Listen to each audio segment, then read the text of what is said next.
পদ্মরূপা কঠিন গলায় বলে, আমার রুম থেকে বেরিয়ে যান বলছি। ঈশান ভাইয়া নয়তো মামাকে ডাকতে বাধ্য হব আমি। নিষেধ হেসে বলে, তা ডাকো বেবি, কিন্তু আজ আমি এই রুম থেকে যাব না। তোমার সাথে মজা নিতে এসেছি, চলে যাবার জন্য নয় ভেবি। এই বলে পদ্মরূপার ওনার দিকে হাত বাড়ায়। পদ্মরূপা রেগে যায় এই পর্যায়ে। হঠাৎ যেন তার ভিতরে এক অগ্নিমূর্তির নারী সত্তা জেগে ওঠে। চোখ দুটি রাগের প্রকণ্ডে লাল হয়ে যায়, চোখ মুখ শক্ত হয়ে যায় রাগে। পদ্মরূপা নিঃশ্বাসের হাত শক্ত করে চেপে ধরে এবং আরেক হাতে ঠাস করে চর বসিয়ে দেয় নিশানের গালে। এত জোরে চরটা দিয়েছে যে নিশান উল্টো পড়ে গেছে। এই মুহূর্তে পদ্মরূপার শরীর যেন এক অদৃশ্য শক্তি জেগে উঠেছে, যার সামনে দাঁড়ানো কারো সাহস নেই। নিশান এবার প্রচণ্ড রেগে যায়। রেগে পদ্মরূপার দিকে এগিয়ে আসে। পদ্মরূপা আবারও একটা চর বসিয়ে দেয় আর রাগে বলতে থাকে, নারীদের এত দুর্বল ভাবিস না। হ্যাঁ, নারীরা নরম, কিন্তু দুর্বল নয়। মেয়েরা নরম কারণ তারা অনুভব করে, যত্ন নিতে জানে, আর সময় তারা কঠিন রূপও ধারণ করতে পারে। লড়াই করে চায় তাদের সম্মান বাঁচাতে, এই সমাজে টিকে থাকতে এবং স্বপ্নের জন্য লড়াই করে দাঁড়ায়, আমাদের নিজেদের অবস্থান করতে দাঁড়ায়। নারীরা যেমন নরম, তেমনি সময়তে তারা কঠিনও হতে পারে। তাই নরম ভেবে আঘাত করতে যাবি না, সেই আঘাতে পড়ে নিজেই জর্জরিত হবি। আর তোদের মতো কিছু শয়তানের কারণে এই সমাজের মেয়েরা বারংবার হ্যারাসের শিকার হয়। তোদের মতো কিডদের এই সমাজে বেঁচে থাকার কোনো অধিকার নেই। তোকে এমন ধোলাই দেওয়া আমার অনেক আগে করা উচিত ছিল। তোকে আজ সাবধান করে দিচ্ছি, ভবিষ্যতে আমার সাথে এমন নোংরামি করতে আসবি না, নয়তো ভালো হবে না। যা, বেরিয়ে যা আমার রুম থেকে। নিশান রাগে ফুঁসতে ফুঁসতে বলে, তোকে আমি দেখে নিব পদ্মরূপা, তোর এই রূপের তামাক আমি ভেঙে গুঁড়িয়ে দেব। এই বলে দরজা খুলে বের হয়ে যায়। রুম সাউন্ড ফলফ থাকায় ওদের রুমের ভিতরে কথোপকথন কেউ শুনতে পায়নি। পদ্মরূপা এক দীর্ঘশ্বাস ফেলে বিছানার একপাশে গিয়ে বসে এবং মা বাবার ছবিটা বের করে তাকিয়ে থাকে। আর যদি মা বাবা বেঁচে থাকতো, তাহলে হয়তো তার সাথে কেউ এমন করতে পারতো না, তার অসহায়তার সুযোগ নিতে আসতো না। পদ্মরূপা ছবিতে ঠোঁট ছুঁয়ে বলে, ওপারে ভালো থেকো মা বাবা। এই বলে ছবিটা রেখে শুয়ে পড়ে আর ভাবছে কিছুক্ষণ আগের কথা। সে হঠাৎ করে এত শক্তি, মনোবল, প্রতিবাদ করার সাহস কিভাবে পেল? সে তো এত সাহসী ছিল না, নরম ভীতু প্রকৃতির এক মেয়ে ছিল। তাহলে এই শান্ত শিষ্ট মেয়েটা হঠাৎ এভাবে রেগে গেল কিভাবে? ভদ্ররূপা এসব ভাবতে ভাবতেই ঘুমের রাজ্যে পাড়ি জমায়। জাবিয়ানের দাদি রেবেকা বেগম আজ কয়েকদিন ধরে জাবিয়ানের চলাফেরা, ব্যবহার কেমন পরিবর্তন লাগছে। আগে বলে কয়েও বাড়িতে আনতে পারতো না, আর এখন নিয়মিত বাড়ি আসে, তার সাথে সময় কাটায়, কথা বলে। যা রেবেকা বেগমের কাছে কেমন অন্যরকম মনে হয়।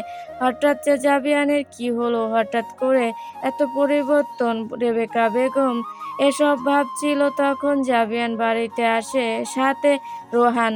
জাবিয়ান দাদিকে গিয়ে জড়িয়ে ধরে আর বলে, দাদি খেয়েছো? রেবেকা বেগম হেসে বলে, না দাদু ভাই, তুমি গিয়ে ফ্রেশ হয়ে আসো, একসাথে খাবো। জাবিয়ান সম্মতি জানিয়ে চলে যায়। রেবেকা বেগম সেদিকে অবাক হয়ে তাকিয়ে থাকে। এত পরিবর্তন! তিনি রোহানকে কাছে ডাকেন আর জিজ্ঞাসা করে, কিরে রোহান, দাদু ভাইয়ের হঠাৎ এমন পরিবর্তন? আমি তো কিছুই বুঝতে পারছি না। রোহান একে সবকিছু খুলে বলে। রেবেকা বেগম সবকিছু শুনে অবাকের চরম পর্যায়ে। কি শুনলো সে? যে নারীকে এতটা অবজ্ঞা তুচ্ছ তাচ্ছিল্য করতো জাবিয়ান নাকি অবশেষে সেই নারীতে মজেছে, তার ভালোবাসা নিজেকে সঁপে দিয়েছে। খুশিতে রেবেকা বেগমের চোখের কোণায় পানি জমে উঠে। খুব সন্তর্পণে সে পানিটা মুছে নেয় আর বলে, আলহামদুলিল্লাহ, অবশেষে আল্লাহ আমার দাদু ভাইটাকে সঠিক বুঝে দিয়েছে। এখন শুধু টাইম চাওয়া, আমার দাদু ভাই এক স্বাভাবিক হাসি খুশি জীবনে ফিরে আসুক। রেবেকা বেগমের কথা শুনে রোহান হাসে। সেও চায় তার ছাড়ের জীবনের সর্বোচ্চ সুখ আসুক। সে তার ছাড়ের একাকিত্ব জীবন মেনে নিতে পারতো না। এখন যেহেতু ছাড় কাউকে ভালোবেসেছে, তো সেও সম্পূর্ণ চেষ্টা করবে পদ্মরূপ আর ছাড় কে মিলিয়ে দিতে। রেবেকা বেগম বলেন, কোন সে মেয়ে তাকে আমি দেখতে চাই, যার জন্য আমার দাদু ভাইয়ের এতটা পরিবর্তন। রোহান নিজের ফোনে থাকার পদ্মরূপর ছবিটুকু দেখায়। পদ্মরূপাকে দেখে রেবেকা বেগম বলে ওঠেন, মাশাআল্লাহ, এটা তো পরী, কি সুন্দর দেখতে, একদম পুতুলের মতো। আমার নাতির পুতুল বউ। খুব শীঘ্রই ওকে আমার নাত বউ হিসেবে চাই। একটু পরেই জাবিয়ান নিচে নেমে আসে। রেবেকা বেগম জাবিয়ানকে দেখে মিটমিট হাসে। তা দেখে জাবিয়ান বলে, কি হলো দাদি, এভাবে হাসছো কেন? রেবেকা বেগম বলেন, দাদু ভাই, তুই যে কারো প্রেমে এত মজনু হয়ে গেছিস তা তো আমায় বলি না। জাবিয়ান বুঝতে পারে তার দাদি সব জেনে গেছে, তাই বলে, এখনো তো জেনে গেছো? রেবেকা বেগম, তো কবে তাকে এই বাড়িতে আনবি দাদু ভাই? জাবিয়ান মুচকি হেসে বলে, খুব শীঘ্রই তাকে আমার রাজ্যের রানী বানিয়ে আনবো দাদি। এভাবে কথা বলতে বলতে রাতের ডিনার করে নেয়। পরের দিনে পদ্মরূপা কলেজে যাওয়ার সময় কোথাও নিশাদকে দেখতে পায়নি, এমনকি সকালে কাজ করার সময়ও দেখতে পায়নি। অন্যদিন তো পদ্মরূপাকে একা পেলেই সময়টাকে কাজে লাগাতো, আজ এমন করেনি। পদ্মরূপা বুঝতে পারল নিশাদ চলে গেছে এই বাড়ি থেকে। পদ্মরূপা স্বস্তির নিঃশ্বাস ফেলে বলে, যাক বাবা, বাঁচা গেল। বলে পা বাড়ায় কলেজের যাওয়ার উদ্দেশ্যে। পদ্মরূপা পিটি পিট করে চোখ খুলে তাকায়। মাথাটা কেমন ঝিম ধরে আছে, হাত পায়ে বাঁধন উপলব্ধি করতে পারে এবং পুরো রুমটা অন্ধকার। পদ্মরূপার মনে পড়ে যায় তখনকার কথা, ফ্ল্যাশব্যাক। পদ্মরূপা যখন কলেজে যাওয়ার জন্য হেঁটে যাচ্ছিল, হঠাৎ একটা কালো গাড়ি এসে তার সামনে দাঁড়ায়। আর কিছু বুঝে ওঠার আগেই কেউ একজন পদ্মরূপার মুখে রুমাল চেপে ধরে আর পদ্মরূপা জ্ঞান হারিয়ে ঢলে পড়ে। পরে আর কিছু মনে নেই। পদ্মরূপা বুঝতে পারে এটা নিশ্চিত নিষাদের কাজ, কিন্তু এখন সে কি করবে, কিভাবে ছাড়া পাবে এখান থেকে, কিছু মাথায় ঢুকছে না। হঠাৎ কারো দরজা খোলার আওয়াজে সেদিকে তাকায়। অন্ধকারে মানুষটাকে দেখা যায় না। লোকটা এসে রুমের লাইটটা অন করে দেয়। পদ্মরূপা সেই লাইটের আলোয় দেখতে পায় সে যা ভাবছিল তাই। নিশান বাঁকা হেসে দাঁড়িয়ে আছে। নিশান বলে, এখন কিভাবে বাঁচবি? খুব তো তেজ দেখিয়েছিলি, এখন দেখবো তোর সেই তেজ কিভাবে তাকে।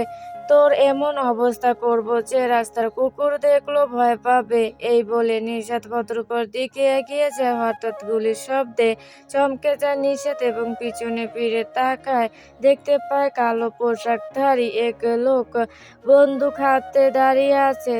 পদ্মরূপা গুলির শব্দে ভীষণ ভয় পেয়ে যায় আর দুর্বল থাকায় আবারও জ্ঞান হারিয়ে ফেলে। নিশাত লোকটার দিকে তাকিয়ে বলে, আপনি কে আর এখানে এসেছেন কেন? লোকটা এক ভয়ঙ্কর হাসি দিয়ে বলে ওঠে, আমি মাফিয়া কিং জাভিয়ান বেরস, আর তুই আমার কলিজার দিকে হাতে বাড়িয়েছিস, এর শাস্তি তো তোকে পেতেই হবে। নিশা ভয় পেয়ে যায়, সে জাবিয়ান বেরসের কথা শুনেছে, খুব ভয়ঙ্কর লোক সে। তাই দৌড়ে গিয়ে জাবিয়ানের পা জড়িয়ে ধরে আর বলে, আর আমাকে মাফ করে দিন, আমার ভুল হয়ে গেছে, আর কোনো দিন এমন করব না। জাবিয়ান বলে, তোর তো ছাড় নেই, আমার কলিজার দিকে নজর দিয়েছিস, তার ফল তো ভোগ করতেই হবে। এই বলে গার্ডদের ইশারা করে গার্ডরা ঈশানকে নিয়ে চলে যায়। জাবিয়ান পদ্মরূপার কাছে গিয়ে হাতে পায়ে বাঁধন খুলে দেয়। বাঁধন হাতে পায়ে রক্ত জমাট হয়ে গেছে। জাবিয়ানের রাগে শরীর জ্বলে ওঠে, কত কষ্ট পেয়েছে তার জানটা। জাবিয়ান পদ্মরূপাকে কোলে তুলে নেয় এবং কপালে ঠোঁট ছুঁয়ে বলে ওঠে, মেরিগোল্ড, তোমার ক্ষতি করার যে চেষ্টা করবে তাকে আমি এই দুনিয়া থেকে বিদায় দিয়ে দিব। তোমার গায়ে আজকের পর থেকে একটা ফুলের টোকাও লাগতে দেব না। এই বলে আরো শক্ত করে নিজের সাথে চেপে ধরে, যান ছেড়ে দিলেই হারিয়ে যাবে। পদ্মরূপাকে নিয়ে গাড়িতে বসে রোহান গাড়ি স্টার্ট দেয়। জাবিয়ান এক দৃষ্টে পদ্মরূপার মলিন মুখটার দিকে তাকিয়ে থাকে আর বলে, আমার মেরিগোল্ড, আমার জীবন। জাবিয়ান পদ্মরূপাকে নিজের বাগানবাড়িতে নিয়ে যায়। এখন প্রায় সন্ধ্যা হয়ে এসেছে। পদ্মরূপাকে তার রুমে নিয়ে সযত্নে শুয়ে দেয়। তার কিছুক্ষণ পরেই পদ্মরূপার জ্ঞান ফিরে আসে। পদ্মরূপা তাকিয়ে দেখে সম্পূর্ণ অচেনা একটা রুম।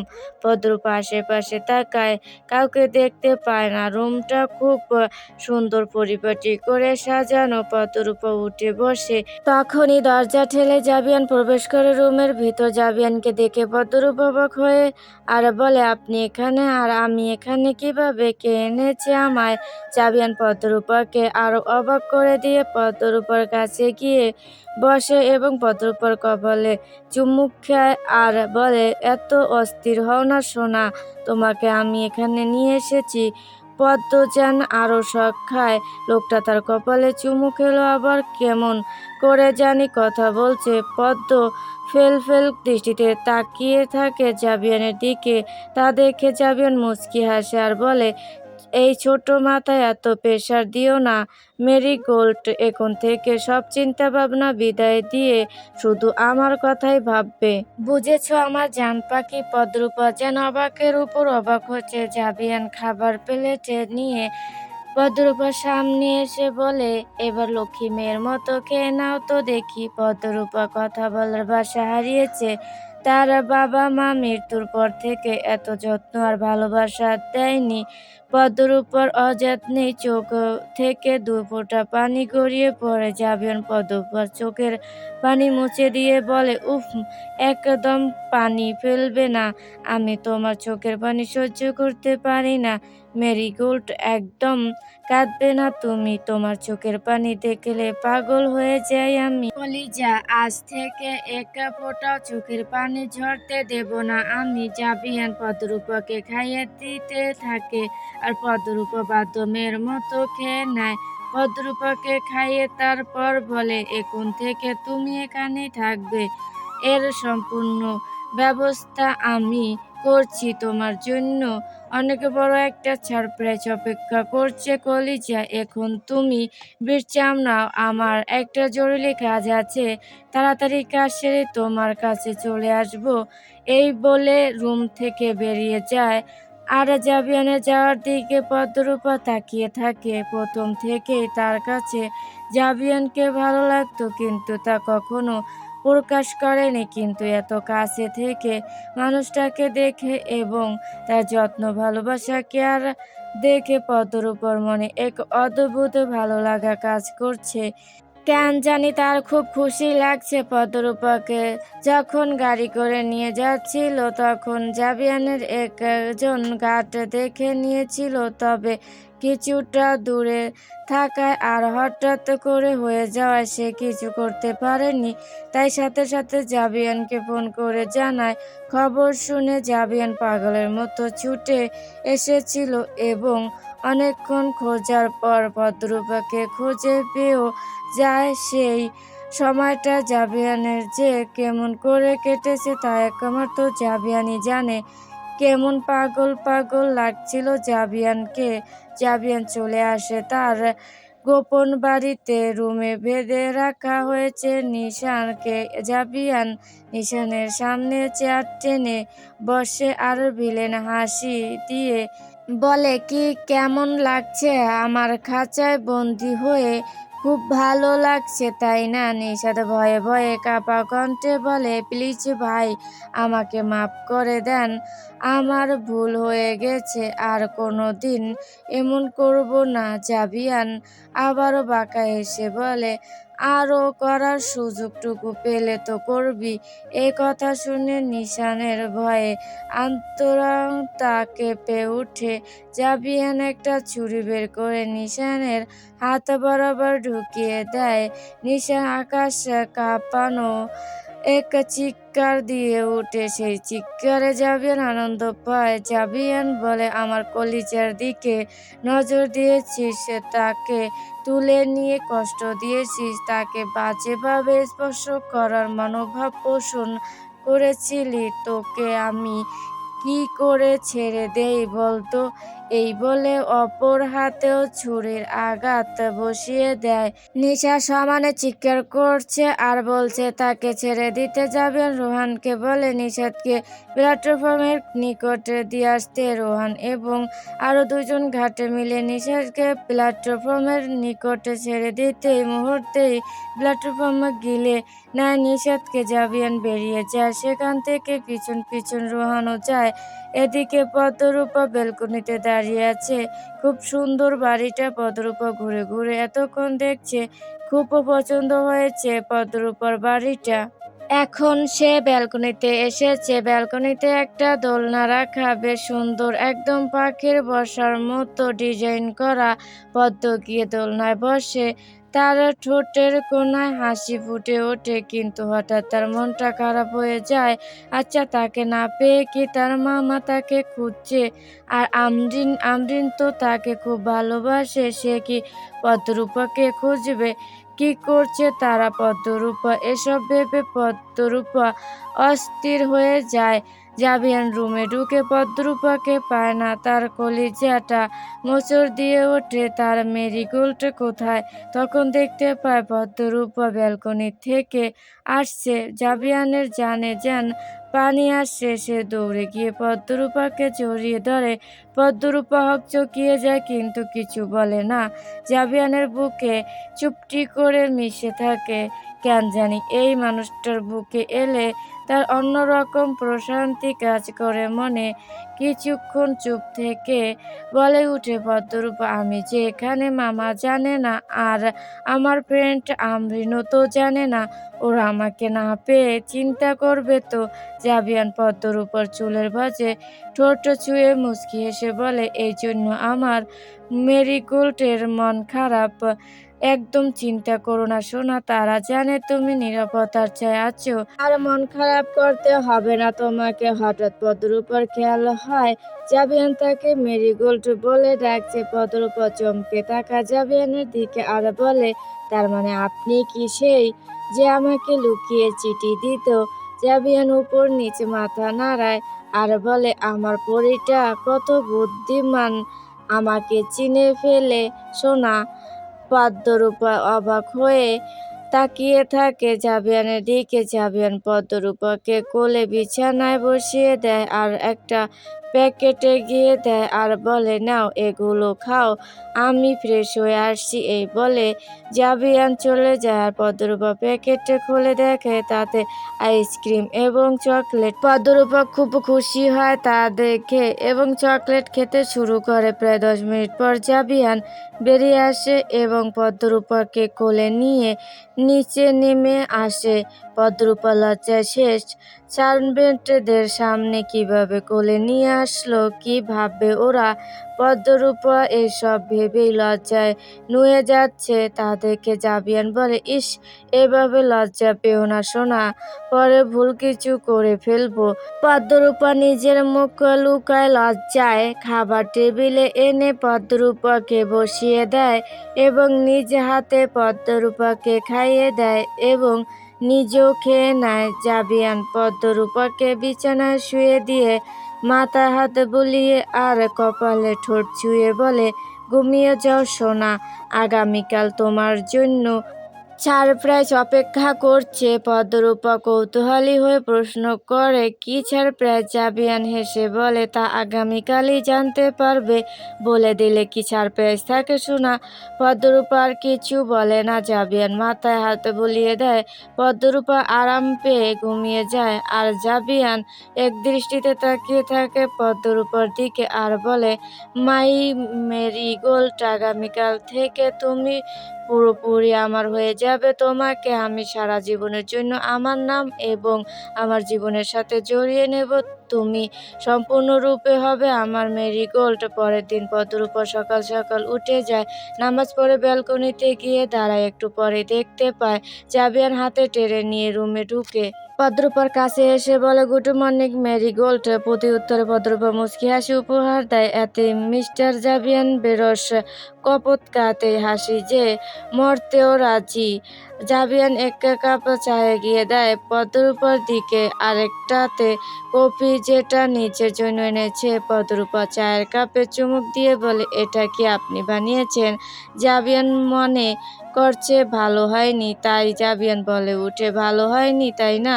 আসলে এই প্রথম নিজের হাতে বানালাম। আচ্ছা, ভালো না হলে দাও, আমি সার্ভেন্টকে বলে আরেক কাপ করে আনি। পদ্মরূপা জাবিয়ানকে এমন বিচলিত হতে দেখে বলে, আরে আপনি এমন বিচলিত হবেন না প্লিজ, খুব ভালো হয়েছে চাটা। জাবিয়ান ঠোঁটে তৃপ্তির হাসি ফুটে ওঠে। অবশেষে তার কষ্ট সার্থক। দুজনের প্রকৃতি বিলাস করতে করতে খেয়ে নেয়। এরপর জাবিয়ান বলে, তুমি রুমে থাকো, আমি গিয়ে সকালের খাবার তৈরি করি গিয়ে। পদ্মরূপা অবাক হয়ে বলে, কি আপনি রান্না করবেন? জাবিয়ান বলে, আমি আমার নিজের হাতে রান্না করব আমার মেরিগোল্ডের জন্য। পদ্মরূপা বাধা দিয়ে বলে, আপনারা করতে হবে না, আমি করে নেব রান্না। জাবিয়ান চোখ গরম করে তাকায় আর বলে, একদম না, তুমি কখনো রান্নাঘরে ঢুকবে না। এখন লক্ষ্মী মেয়ের মতো বসে থেকো ঘরে। পদ্মরূপা আর কথা বাড়ায় না। জাবিয়ান বলে, সরি সোনা, মন খারাপ করো না, আমি চাই না তোমার এই ছোট ছোট সুন্দর হাত দিয়ে কাজ করো। আমার পাখিটাকে কষ্ট পেতে দেব না কখনো। এই বলে পদ্মরূপার কপালে ঠোঁট ছুঁয়ে চলে যায়। পদ্মরূপা সেদিকে তাকিয়ে মুচকি হাসে। লোকটার মায়ায় পড়ে যাচ্ছে পদ্মরূপা। খাবার খেয়ে পদ্মরূপা ডাইনিং রুমে বসে টিভি দেখছিল আর জাবিয়ানে কিছু অফিসের কাজ করছিল। তখন হঠাৎ কেউ একজন এসে পদ্মরূপার চোখ চেপে ধরে। পদ্মরূপা হাত ধরে সামনে আনে, দেখে আমরিন হাসি মুখে তার সামনে দাঁড়িয়ে আছে। পদ্মরূপা খুশিতে আমরিনকে জড়িয়ে ধরে, আমরিনও হেসে জড়িয়ে ধরে। তারপর দুজনকে ছেড়ে দাঁড়ায়। পদ্মরূপা বলে, তুই এখানে কিভাবে? আমরিন কানে কানে বলে, তোর মজনু জানিয়েছে আর সেই বলেছে এখানে চলে আসতে।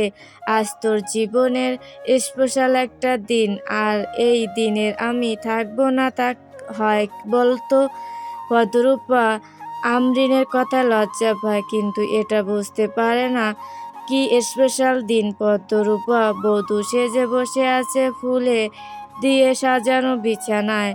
খুব সুন্দর ঘ্রাণ ভেসে আসছে। পদ্মরূপার মন অস্থির, চোখে লজ্জায় আবার মাথায় ঘোমটা দিয়ে বসে আছে। মনে করছে তখন আমরিনকে নিয়ে নিজের রুমে আসে। এর কিছুক্ষণ পরই জাবিয়ান রুমে ঢুকে কিছু প্যাকেট এগিয়ে দিয়ে আমরিনকে উদ্দেশ্য করে বলে, শালিকা, আপনার বান্ধবীকে রেডি করে আনো। আমরিনও মুচকি হেসে বলে, ওকে দুলাভাই, আমি আপনার মনের মতো করে সাজাবো, দেখে আপনি চোখই সরাতে পারবেন না। জাবিয়ান বলে, আমার পদ্মকে দেখে এমনও আমার দৃষ্টি সরে না। এই বলে জাবিয়ান রুম থেকে বেরিয়ে যায়। পদ্মরূপা এদের কথোপকথন শুনে কিছু না বুঝেও তাকিয়ে থাকে। তাদেরকে আমরিন বলে, কি বিয়ের কনে? আজ আপনার বিয়ে, তাও আবার জাবিয়ান ভাইয়ার সাথে? পদ্মরূপা চমকে উঠে আর বলে, কি বলছিস এসব? তোর মাথা খারাপ নাকি? ওনার সাথে বিয়ে অথচ আমি জানি না। আমরিন বলে, উনি জানায়নি তাই জানিস না? পদ্মরূপা বলে, না আমি বিয়ে করতে পারবো না। আমি মামা ছাড়া এই বিয়ে করতে পারবো না। আমরিন বলে, আরে তোর মামাও জানে আর তোর মামা রাজি এই বিয়েতে, উনিও এসেছেন। তা শুনে পদ্মরূপার চোখ বেরিয়ে আসার উপক্রম। কি বলে এসব? আমরিন পদ্মরূপাকে খুব সুন্দর করে সাজিয়ে আনে ডাইনিং রুমে। সেখানে পদ্মরূপার মামা বসেছিল, জাবিয়ানের সাথে হেসে হেসে কথা বলছে। পদ্মরূপাকে দেখে তার মামা এগিয়ে গিয়ে মাথায় হাত রাখে আর বলে, বাহ, আমার মামনিটাকে তো খুব সুন্দর লাগছে। দোয়া করি মামনি তুমি খুব সুখী হও, দেখবি জাবিয়ান তোকে খুব সুখে রাখবে, ও তোকে সবকিছু থেকে আগলে রাখবে। মা পদ্মরূপা তার মামাকে জড়িয়ে ধরে কান্না করে দেয়। পরপরই কাজী সাহেব চলে আসেন এবং নিয়ম অনুসারে ওদের বিয়েটা হয়ে যায়। সবাই কিছুক্ষণ একসাথে থেকে খাওয়া দাওয়া সেরে সবাই চলে যায়। আমরিনও চলে যায়, বলে গেছে আগামীকাল আবার আসবে। দরজা খোলার শব্দে পদ্মরূপার ভাবনা থেকে বেরিয়ে আসে, দেখতে পায় জাবিয়ান এসেছে। পদ্মরূপা তা দেখে লজ্জায় আরো জড়সড় হয়ে বসে। জাবিয়ান এসে পদ্মরূপার সামনে বসে এসে বলে, পদ্মরূপার ঘোমটা সরিয়ে দিয়ে মুখটা উঁচু করে ধরে এক দৃষ্টিতে তাকিয়ে থাকে। তারপর আপন মনে বলে ওঠে, মাশাআল্লাহ, আমার পরীটা, আমার কলিজাটা। পদ্মরূপা লজ্জা পায়। জাবিয়ান তাকিয়ে আছে তো আছেই, দৃষ্টি সরানোর নাম নেই। পদ্মরূপা লজ্জায় অন্যদিকে মুখ ফুরিয়ে নেয়। জাবিয়ান আবারও পদ্মরূপার মুখটা ধরে নিজের সামনে আনে আর কপালে ঠোঁট ছুঁয়ে দেয় আর নাকে নাক ঘষে বলে, ইস আমার লজ্জাবতী রে, এভাবে লজ্জা পেত পাগল হয়ে যায় সোনা। পদ্মরূপার মন চাইছে কোথাও পালিয়ে যেতে। ইস, লোকটা কি লাগাম ছাড়া কথা বলছে, তার বুঝি লজ্জা করে না? জাবিয়ান বলে পদ্মরূপাকে কোলে তুলে নেয়। আচমকা কোলে নেওয়া পদ্মরূপা ভয়ে জাবিয়ানের গলা শক্ত করে জড়িয়ে ধরে। জাবিয়ান পদ্মরূপাকে নিয়ে ছাদে চলে যায়। চাঁদের আলোয় ছাদটা একদম মোহনীয় লাগছে, অন্যরকমের সৌন্দর্য বিরাজ করছে। জাবিয়ান পদ্মরূপাকে নিয়ে সোফায় গিয়ে বসে। পদ্মরূপা নিজেকে ছাড়াতে চাইলে আরো শক্ত করে নিজের সাথে চেপে ধরে জাবিয়ান। পদ্মরূপার মায়াবী মুখটার দিকে নেশা ভরা দৃষ্টিতে তাকিয়ে থাকে। পদ্মরূপার নাকে নাক ঘষে বলে উঠে, জাবিয়ান, আমার আধার জীবনের আলো হয়ে এলে তুমি। তুমি এসে আমার জীবনের সব কিছুই বদলে দিলে। আমি ভেবেছিলাম অন্ধকারে আমার নিয়তি, কিন্তু তুমি এসে প্রমাণ করে দিলে একজন মানুষ চাইলেই আরেকজনের জীবন আলোকিত করতে পারে। যেমন তুমি করেছো। আমি বেঁচে থাকতে চাই, কারণ আমার বেঁচে থাকার কারণ হিসেবে তুমি এসেছো আমার জীবনে। মেরিগোল্ড, তোমাকে দেখার পর থেকে মনটা আর কাউকে চায়নি, শুধু তোমাকে চেয়েছে। দিনের আলোতে রাতের নীরবতা এক ঝলক দেখাই বলে দিত সব। তারপর থেকে এই হৃদয় শুধু তোমাকেই খুঁজেছে আর শুধু তোমাকেই চেয়েছে। তোমার দিকে তাকানোর পর ভালোবাসা কাকে বলে বুঝেছি। তারপর থেকে আর কিছু চাইনি, শুধু তোমাকে চেয়েছি। হয়তো হাজার মুখের ভিড়ে ছিলে তুমি, কিন্তু চোখ থেমেছে শুধু তোমাতেই। সেই থামা থেকে শুরু তোমাকে চাওয়া, পরিশেষে আমি শুধু তোমাকে চেয়েছি। পদ্মরূপা লজ্জায় মুখ ডুবা জাবিয়ানের বুকে। জাবিয়ান ও তা মেরিগোল্ডকে পরম যত্নে নিজের সাথে আগলে ধরে। জাবিয়ান পদ্মরূপার কপালে চুমু খায়, নিজের সাথে শক্ত করে জড়িয়ে ধরে আর মনে মনে বলে, আমি কখনো তোমাকে কোনো কিছুতে জোর করব না কলিজা। আমি অপেক্ষা করব তুমি নিজে আমার কাছে আসার। তুমি যেদিন আমাকে একান্তভাবে আমাকে তোমার করে নিতে চাইবে, সেদিনই আমি নিজেকে তোমার মাঝে বিলিয়ে দেব। তোমার রক্তে রক্তে আমি মিশে যাব, তোমার সারা রঙে আমার স্পর্শ এঁকে দেব। আর পদ্মরূপা মনে মনে ভাবে, ইস মানুষটা কত ভালো, আমাকে কতটা ভালোবাসে, কত কেয়ার করে। আমি কখনো ভাবিনি এত সুখ আমার জন্য অপেক্ষা করছিল। আমি এই মানুষটাকে পেয়ে ধন্য। হে দয়াময় আল্লাহ, এই মানুষটাকে আমার করে দেওয়ার জন্য তোমার দরবারে লাখো কোটি শুকরিয়া। এসব ভেবে পদ্মরূপা আরো সিটিয়ে জাবিয়ানের বুকে যান, তার বুকে ঢুকে যেতে চাইছে, কিন্তু হঠাৎ পদ্মরূপার মনে আসে, আচ্ছা জাবিয়ানের মা বাবা কোথায়? কাল থেকে তো কাউকে দেখতে পাচ্ছি না, ওরা কোথায়? বিয়ে তো দেখলাম না।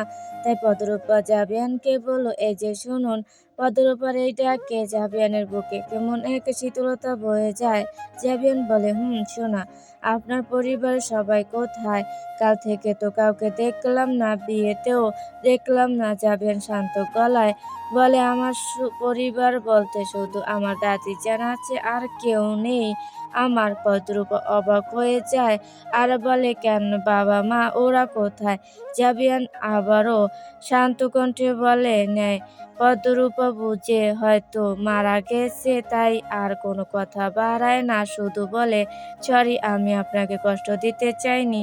জাবিয়ান চুপ থাকে, তার চোখে ভেসে ওঠে অতীতের কিছু বিদ্যুগুটে স্মৃতি। জাবিয়ানের চোখে পানিতে কিচকিচ করে ওঠে, সাথে ভীষণ রাগও উঠে, কিন্তু তার এই রাগ তার পদ্মরূপাকে কখনো দেখাতে চায় না। এমনকি তার মাফিয়া রূপটাও সে পদ্মরূপার সামনে আনতে চায় না।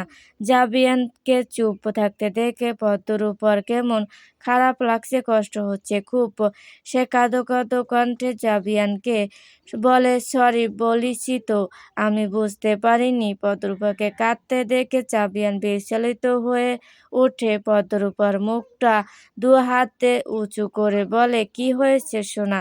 কান্না করছো কেন পাগলি? আমি মোটো কষ্ট পাইনি সোনা, আমার কাছে তুমি আছো না। আমার আর কাউকে প্রয়োজন নেই, তুমি আমার সব, তুমি আমার সুখ সোনা। একদম কান্না করবে না, তোমার কান্না আমার কলিজায় লাগে। প্লিজ সোনা, কাঁদো না। পদ্মরূপা যেন এতক্ষণে স্বস্তি পেল আর বলল, তাহলে দাদিজানের কাছে নিয়ে যাবেন না আমায়? জাবিয়ান মুচকি হেসে বলে, হ্যাঁ সোনা, নিয়ে যাব তো, আগামীকাল বিকেলেই যাব দাদিজানের কাছে। পদ্মরূপা খুশি হয়ে বলে, সত্যি? জাবিয়ান পদ্মরূপার খুশি দেখে বলে, সত্যি সুখ পাখি আমার। বেশ কিছুক্ষণ পর জাবিয়ান তাকিয়ে দেখে তার সুখ পাখি ঘুমিয়ে গেছে। পদ্মরূপার ঘুমতো মুখটা দেখে জাবিয়ানের খুব শান্তি শান্তি অনুভব করে। প্রশান্তির হাওয়া বয়ে যায়, মুগ্ধ হয়ে তাকিয়ে থাকে তার মেরিগোল্ডের মায়াবী মুখটার দিকে। চাঁদের আলোয় মুখটা আরো মোহনীয় করে তুলছে। পদ্মরূপার মুখপানে তাকিয়ে বলে, আমার এই বুকটা শুধু তোমার আশ্রয় পেতে দিয়েছি, এই বুকে আর কারো স্থান হবে না, না আমি হতে দেব। তোমাকে পেয়ে আমার মনে হচ্ছে আমি যুদ্ধে জয়ী হয়েছি। তুমি আমার দুর্বলতা। সুখ পাখি। ফজর আজানে পদ্মরূপা ঘুম ভেঙে যায়। পদ্মরূপা পিটপিট করে চোখ খুলে তাকায়, তাকাতে জাবিয়ান বলে উঠে, ঘুম ভাঙলো সোনা? পদ্মরূপা অবাক হয়ে বলে উঠে, আপনি ঘুমাননি? জাবিয়ান পদ্মরূপার নাকটা টেনে দিয়ে বলে, না, এই মায়াবী মুখটা দেখে কাটিয়ে দিয়েছি, আমার ঘুম আসেনি সোনা, শুধু তোমার দিকেই তাকিয়ে থাকতে ইচ্ছে করছে। পদ্মরূপা লজ্জা পায় আর বলে, জানতো, আমার বুঝি লজ্জা করে না?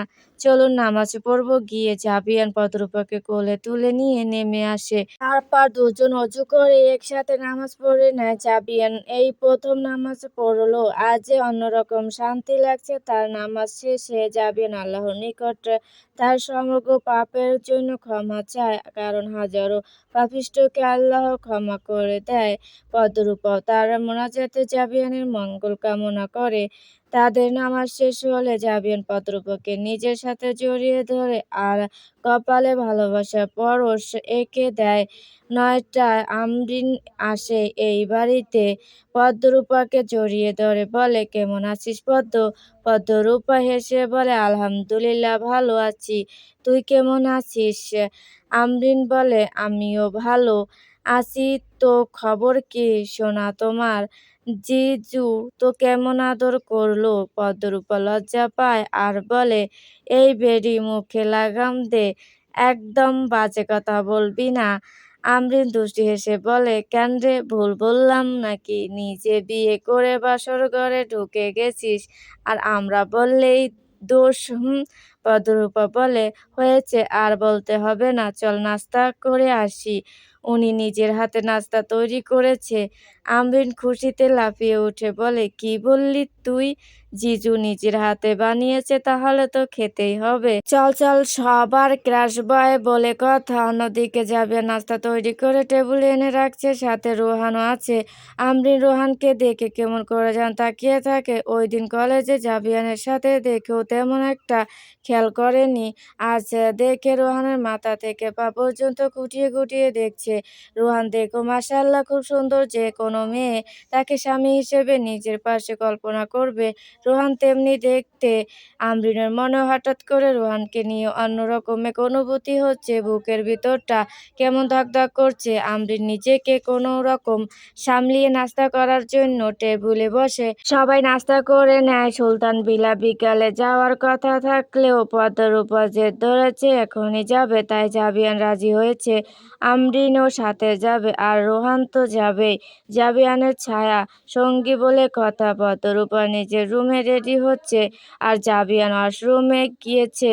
এদিকে আমরিন হেঁটে হেঁটে বাড়িটা দেখছে। তার কাছে খুবই ভালো লাগছে। কত দামি দামি আসবাবপত্র দিয়ে সাজানো, দেয়ালে কিছু পেইন্টিং টাঙানো, যা আরো সুন্দর করে তুলছে। আমরিন সিঁড়ি বেয়ে নিচে নামতে যাবে, অমনি স্লিপে কেটে পড়ে যেতে নেয়। আমরিন ভয়ে চোখ বন্ধ করে নেয়। এই বুঝি সব শেষ হয়ে গেল। কিন্তু আমরিন পড়ার আগেই এক বলিষ্ঠ হাত এসে তার কোমর জড়িয়ে ধরে।